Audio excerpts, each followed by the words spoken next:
Airborne diseases are transmitted by air and are of great medical concern because of their ease of transmission and difficulty in controlling them.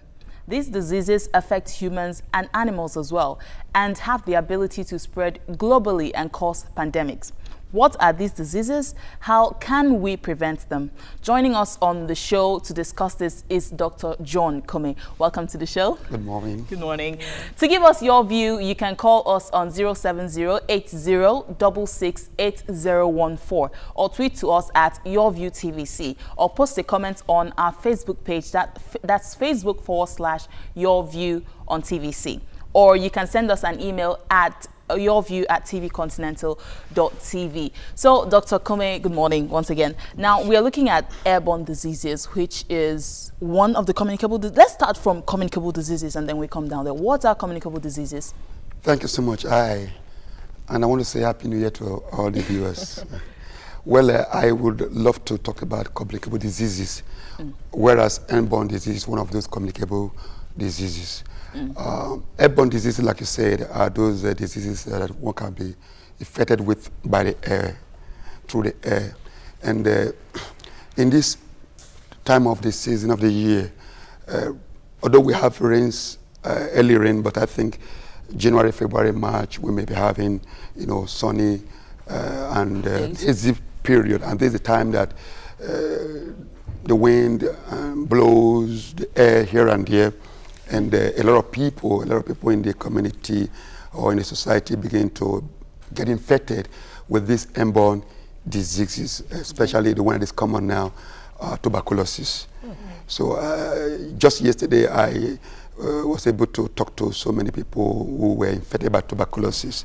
And it's life-threatening, and a lot of people are just dying of these ailments. I think I would like to concentrate on some of these life-threatening infectious or airborne diseases so that the society can be well off. Yeah, you should definitely go on and give us the most common, prevalent in Nigeria, common airborne diseases.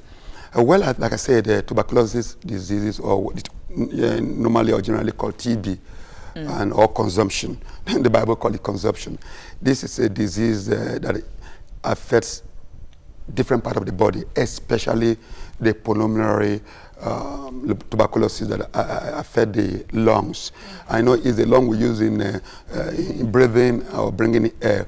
And then this TB or tuberculosis disease, I think, is prevalent when, number one, somebody who is infected spit on the floor, and then with time, the air takes it up and people breathe. And then before you know it, you are already infected. And sometimes it could not be diagnosed or noticed until after so many months. And then if the person has a low immune system, then it's going to spread very fast. And the symptoms like coughing, as much as coughing blood. Because sometimes when people, we Nigerians, we have this attitude that when we see signs or symptoms of diseases, instead of us to go first of all to the doctor to have some diagnosis and curing, we go to the chemist or sometimes the pharmacist, self-medication, which is very, very bad. And before we know, it has become so bad. How are we able to actually prevent airborne disease? Because it's carried by the air. Well, like you said, how can we prevent it? I think there's two ways. Number one, what we call personal hygiene, and two, public hygiene or institutional hygiene. This is where the government come in. Number one, personal hygiene. There's no way you're going to close your nose and be going around. Of course. And let me digress a little bit. When you are, like in this part of the world, we're not too comfortable, we're not that rich. So in other words, you see 10, 12 people live in one room. You see 30 people live in one compound. And now, if somebody who is infected already with this, for instance, TB, and then is coughing, because one of the signs of symptoms is coughing. When it's coughing and other people could hear, easily contagious also. So in that case, whether through the air or through other people in the compound or in the school or wherever, because children could also be infected and they play with each other in the school. So it's a terrible situation. So what I think in this case is personal what? Hygiene. Okay, now talking about personal hygiene, washing your hands is included, right? Yes. Okay, that's always yes. Wash your hand. Always number wash your one. hand. But since this one is airborne and you can inhale it or you can contact it through somebody who is infected and is contagious, I think always go with handkerchief. So when you are in the mallway or in the damp and somebody is coughing, just take time, put the handkerchief in your mouth and your nose. Okay, Always. so let's look at the symptoms of this airborne diseases. What would happen, and then you would know, okay, I am infected. Okay, there are two things here. One is signs, one is symptoms. Okay. Signs are what the doctors see when a patient comes. Symptoms are what the patient is experiencing. Okay, let's have both. So, for instance, for some airborne disease, what are the normal symptoms? When you see fever, when you see cold, when you see your temperature is rising, know that something's wrong with the body. Quickly go and meet a doctor for diagnosis. And then they treat you for malaria. That's what they say. That's what they say. Which is why the federal government is saying you must now test everybody who has fever. Don't just start to treat them for malaria. For malaria. Then we need to stop being excessively nice. When somebody sneezes into their hand, what does that is when I sneeze one, you say sanitize your hand, and it might seem like, oh, she's being excessively finicky, but you need to let people know that when you sneeze into your hand, you don't just take that hand and shake me with it. Exactly. Don't just sneeze into my face. It's courtesy. Don't sneeze into my face. You turn somewhere else and cover your mouth. Some simple things that would help you protect somebody else, not just protecting yourself. And that what we call personal hygiene. So that's part of personal hygiene. Hygiene, yes. Of course, we how do I say it nicely, because sometimes I sound like very, very harsh. Then when we talk about institutional or public hygiene, this is when we talk about, for instance, in a company, the government must put in place certain means of hygiene. For instance, I think the Lagos State Assembly, I don't know if the governor have signed the bill, this smoking. Yeah, and he has. all that. He has. That's it's official now. That's a very it's a strong decision taken by the Lagos State government to protect all the people who are not smoking, who are not smokers, who don't like smoke, who are allergic to airborne disease or smoke. This is example of a public hygiene. And when there is an epidemic, the government should quickly come into play. Aid? Can I say something? Right. Because I see people put the masks over their noses. Health officials. Yes, the health officials. Yes. Now, is it that those things, the bacteria or whatever that is carried by the air is could be blocked? prevented. Yeah, could be prevented. As simple as that, it's fine. It's fine, but you see, we can't be putting on the mask. Going to the office. How will it look like as we're talking? And because I'm talking to you, you wouldn't know whether I have a contagious. Okay, so I'm going to ask you, this airborne diseases, most times they are characterized by flu, right? Sure. Of course. Now, in a lot of workplaces, when people are down with flu, it is assumed that you are not really sick and you are called to work. So, is it necessary to exempt people from work officially when they're down with flu? Or that's just what have them checked? Sure, that is what we call quarantine. When the government or companies or whoever employers of labor or even parents, when you see that people are, they have symptoms of certain diseases, especially this is communicable diseases, because communicable diseases are diseases you contact through what you eat, through what you drink, or through what we call airborne, through the air. When you discover that somebody has, a symptom of any of these, the person should be quarantined. Okay, let the person be kept somewhere for some time. Let's have a call from Jude at Okaro. Hello, Jude. Okay, he's gone. Question, so, all right, go on. Now, when you inhale this infected air, how long does it take before those signs and symptoms begin to manifest in your body? Like, do I need to, if I've entered the mallway and somebody was coughing, do I need to go to the doctors immediately? And can it be prevented, like, when you check early? Like, sure. We know cervical cancer, once you detect it early. And in addition like, to that question, is it that your immunity level, like if I get close to someone that has TB, is it by virtue of my very high immunity level, I won't get infected even if I'm close? Okay, both of you, your question and answer have solved the case. Are you serious? Yes. Now, when, for instance, when somebody is infected, how long will the symptoms begin to appear? Number one, like you said, when your immunity status or level is very high, it takes a longer time before it could be diagnosed or noticed or the symptoms come. But when the immune system of that person is very low within a very short period. And it also depends on what kind of disease are we looking at the moment. Let me give you an example. Like somebody said, one of you said earlier, when diseases are, diagnosed early, including cancer, including HIV, they could be treated and they could be cured.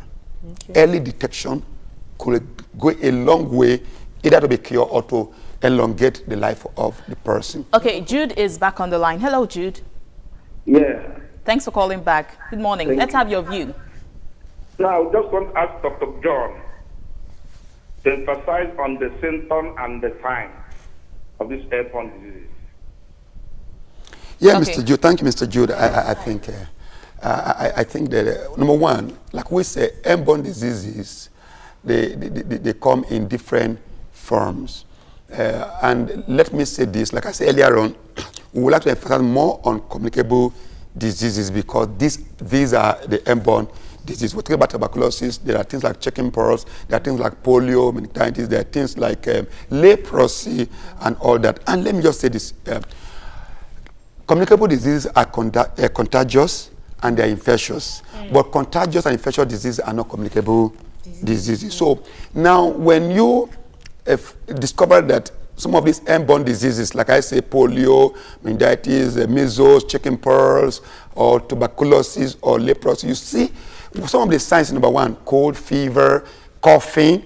When you see somebody coughing, know that there could be an infection somewhere, and it could be a communicable disease. Okay, sorry. Well, there are some of us who keep pets, and I understand that this flu doesn't affect, this airborne disease doesn't only affect humans and animals. So what are some of these airborne diseases that can be contacted from animals for those of us who keep pets? Yes, communicable disease can affect humans, but can also affect animals. Because animals also breathe. And like for instance, this rabies from dog bites, because a lot of us keep dogs, and some of these ticks, lice, rats, these are certain animals that can be able to, infect a man and infect humans rather, and they can bring about some of these diseases. And when somebody gets it, somebody else close can contact that disease. So can I ask a question? How does your lifestyle, like healthy eating, healthy diet, exercise and all that, does it help to build up your immune system, and what kind of I don't know how to boost the immune system, like what sure. Number one, the diet and nutrition. I'm a nutritionist. I discovered that, like I said, or like we all said here, the first thing is your immune system. Boost your immune system, and you build your immune system through the normal 6 classes of food. The proteins, carbohydrates, vitamins, minerals, enzymes, and fats and oil, or what we call lipid and steroids. When you take a good diet, you can as well, to a large extent, overcome some of these diseases. But these days, they're talking about reduce your carbohydrates, have 15% protein, less fat and oil, more vegetables, more vegetables and fruits. Yeah. All these things change every day, so we get confused. As a nutritionist, give us to boost my immune system. For instance, I'm very active. I do lots of exercise. My gym instructor is you eat too much eba.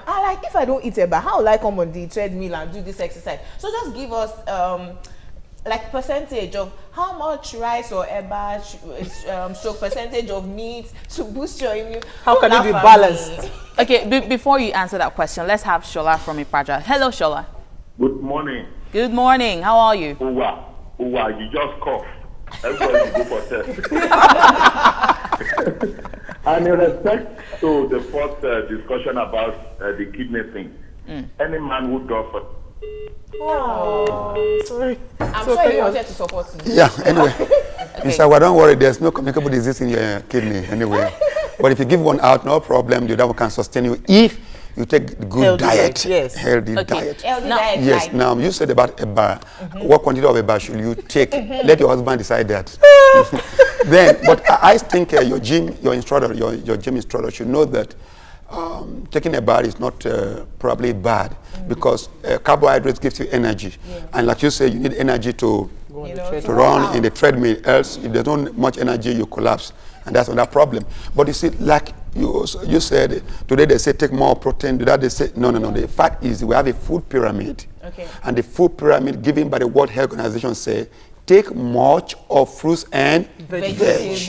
Okay, well, we get a lot of that when it comes to health. Now, my question is, how has the government been able to intervene in this airborne diseases? Because I think it's one of the most critical diseases we have because everybody inhales air. What has the government done about it so far? Well, in as much as I'm not a government official, but from what I see every day, I think the government is trying that in that direction.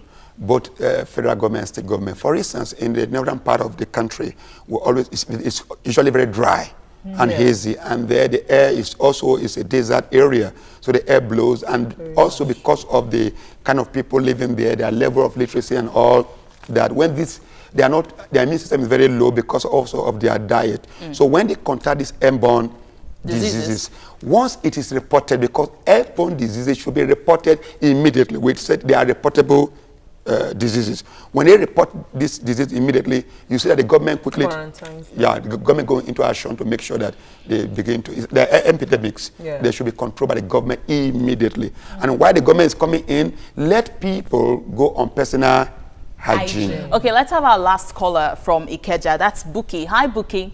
Yes, good morning. Good morning. This BCG vaccine is to, I think, to prevent tuberculosis. What babies have when they get the vaccine, is it that they can still contact the TB or whatever? Well, you see, I've met a lot of people who were vaccinated years ago, but they also still caught tuberculosis. But like you said, it is good for every child born in this world, in this country, to be vaccinated or immunized. Okay, we're running out of time. We're running out of time, Jumake. Do we have tweets? Can we have tweets? No, we don't have Okay, tweets. we do not have tweets. All right, that should be easy. We should have you back because this is a very interesting topic. We all breathe air. Okay, that is a wrap on the show. Thank you, ladies. Thank you very much. It's a beautiful day. Watch a repeat broadcast of Your View at 11:30 p.m. tonight. You can also watch us on YouTube. Just simply search Your View Space TVC. Global statistics reports that 3,000 people die daily from road traffic accidents. Please wear a seatbelt and obey traffic laws. It does save lives, okay? Many thanks for watching and keep a date with us tomorrow. Bye for now.